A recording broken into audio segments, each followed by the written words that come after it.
जिसे मैंने अपना सबसे खास दोस्त माना था, आज उसी ने मुझे जान से मारने की कोशिश की। मैं इस धोखे का बदला लेकर रहूंगा। कहानी की शुरुआत। आसमान में बिजली चमक रही है और बादलों के बीच रहस्यमयी क्लाउड इल्यूजरी कॉन्टिनेंट का अद्भुत नजारा दिखाई देता है, जहां सदियों से कोई भी सफल नहीं हो पाया था। तभी लिंगशियाओ सेक्ट का एक प्रतिभाशाली और तेजस्वी एल्केमिस्ट ये फेंग अपनी जादुई ऊर्जा से एक विशाल सोने के कॉल्ड्रन, यंत्र और सुनहरे ड्रैगन्स को नियंत्रित करता है। अचानक आसमान से एक भयानक बिजली का तूफान यानी थंडर ट्रिबुलेशन टूट पड़ता है, लेकिन ये फेंग बिना डरे अपनी पूरी ताकत से इस परीक्षा का सामना करता है। इस कड़े संघर्ष के बाद कॉल्ड्रन से एक चमकीली बैंगनी पर्पल रंग की दिव्य औषधि डिवाइन सोल एलिक्सर बाहर आती है।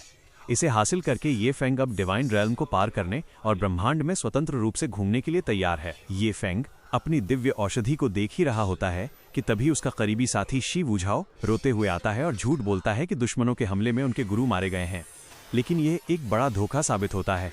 शी वुझाओ अचानक पीछे से वार करके ये फेंग की पीठ में कर्स डीमन ब्लेड घोंप देता है। खून से लथपथ ये फेंग हैरान होकर पूछता है कि इतने सालों की दोस्ती के बाद उसने ऐसा क्यों किया। शी वुझाओ शैतानी हंसी हंसते हुए अपनी असलियत सामने लाता है।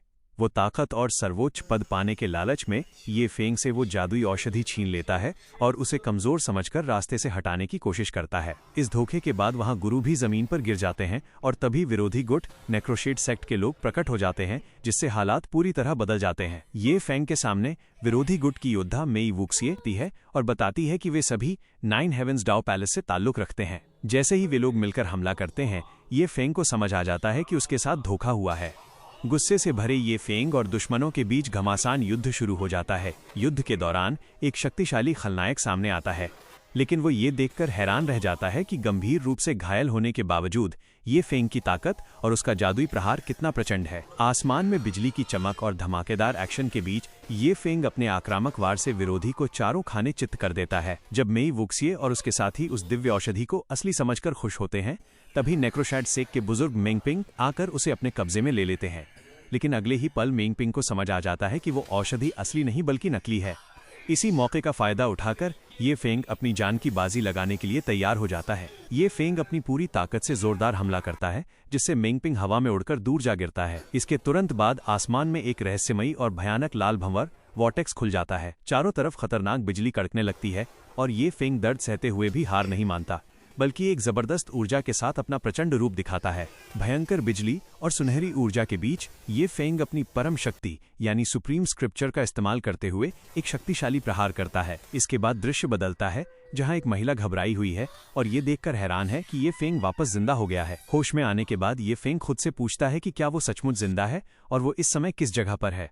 अंत में फूलों के पवेलियन फ्लावर पेविलियन में सभी लोग उसकी वीरता की तारीफ करते हैं और जनरल ये का स्वागत करते हैं। युनवू किंगडम के जनरल के पोते ये फेंग को होश आता है और वो सोचता है कि दिव्य औषधि खाने के बाद भी शायद वो मर चुका है, लेकिन वो एक नए शरीर में पुनर्जन्म ले चुका है। तभी उसे एहसास होता है कि उसके शरीर में खतरनाक जहर है। अपनी मानसिक चेतना माइंडस्केप की ताकत से वो अपनी गुप्त शक्ति सुप्रीम स्क्रिप्चर तक पहुंच जाता है। ये रहस्यमयी दिव्य ग्रंथ उसे बचा लेता है और उसके शरीर में सुनहरी ऊर्जा की भयंकर लहर दौड़ जाती है, जिससे चारों तरफ प्रकाश फैल जाता है। इस चमत्कारी ग्रंथ की मदद से न सिर्फ उसका जहर खत्म हो जाता है, बल्कि उसकी ताकत भी कई गुना बढ़ जाती है।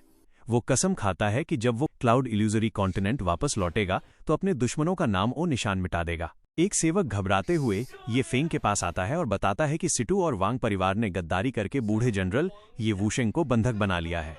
यह सुनकर ये फेंग कहता है कि वो इस शरीर और उसके परिवार की रक्षा जरूर करेगा। इसके बाद दृश्य राजमहल के आंगन का होता है, जहां ये वुशिंग को चारों तरफ से सैनिकों ने घेर रखा है और वांग शांगतियान तथा सिटू वुहो उन पर झूठे आरोप लगा रहे हैं। जैसे ही दुश्मन ये वुशिंग पर वार करने की कोशिश करते हैं, ये फेंग बिजली की रफ्तार से वहां प्रकट होता है और अपनी शक्तिशाली ऊर्जा से सबको पीछे धकेल देता है।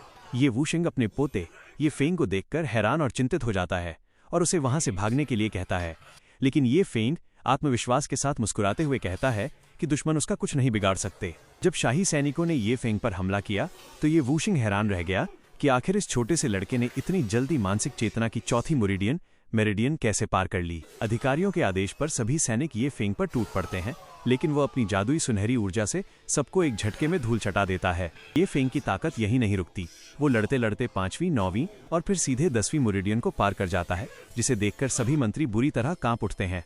अपनी भयानक शक्ति दिखाते हुए ये फेंग अकेले ही शाही दरबार के सभी दुश्मनों और गार्ड्स को परास्त कर देता है और अंत में महल की महारानी झाओ पिंगयान को भी यह खबर मिल जाती है कि ये फेंग ने अकेले ही पूरी सेना को हरा दिया है।